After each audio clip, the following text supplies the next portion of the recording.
शरणं गच्छामि बापरे धम्मं शरणं गच्छामि संगम शरणं गच्छामि.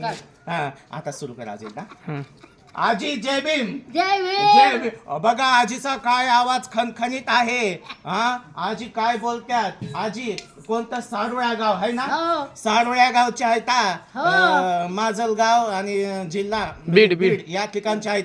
तर आजी एवढ्या खणखणीत बोलतात. आजीचं वय 85 चालू आहे. आजी जय भीम. जय भीम. जय भीम. जय भीम. वा वा, बघा कसा खणखणीत आहे. आज 20 शेळ्या लागतात आजी. ठीक आहे, 20 शेळ्या.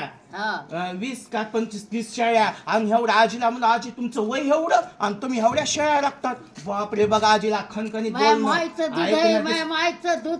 हा, अरे बाप, आईचं दूध बघा. दुधामध्ये ताकद. बापरे, बघा. अरे बाळांनो, असे आजीचा आदर्श घ्या. आजीसारखे एक लाईक करा, माझ्या माईचं सबस्क्राईब दुधात करा. ताकद आहे म्हणून मी शेळ्या राखते. आईचं दूध आणि आजीचा 85 वर्ष चालू आहे. शेळ्या राखतात. अजून राखून इथं आल्यात आम्हाला बोलायला. थकल्या नाहीत. हे बाबाची ताकद आहे. ही आईच्या खऱ्या सत्याची ताकद आहे दुधाची. चला, वा वा वा वा वा. वा वा वा वा.